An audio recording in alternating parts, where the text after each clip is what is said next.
PR পদ্ধতির নামে কেউ কেউ নির্বাচন ভণ্ডুলের ষড়যন্ত্র করছে বলে মন্তব্য করেছেন বিএনপি চেয়ারপারসনের উপদেষ্টা আমানুল্লাহ আমান। মঙ্গলবার জাতীয় প্রেসক্লাবে সাইফুদ্দিন আহমেদ মনি স্মৃতি সংসদের উদ্যোগে ডেমোক্রেটিক লীগের প্রয়াত সাধারণ সম্পাদক সাইফুদ্দিন আহমেদ মনির দ্বিতীয় মৃত্যুবার্ষিকী উপলক্ষে এক স্মরণসভায় তিনি এ মন্তব্য করেন।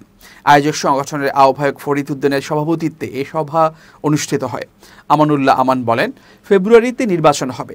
জাতীয়ভাবে যারা সেই দিন ফ্যাসিস্ট বিরোধী আন্দোলনের অংশগ্রহণ করেছিলেন তাদের মধ্যে যদি অনৈক্য হয় তাহলে ফ্যাসিস্টরা সুযোগ পেয়ে যাবে। কেউ কেউ পিআর পদ্ধতির নামে এই নির্বাচন ভণ্ডুল করার চেষ্টা করছে, কেউ কেউ নির্বাচন বানচাল করার চেষ্টা করছে, কেউ কেউ বিভিন্নভাবে ষড়যন্ত্র করছে।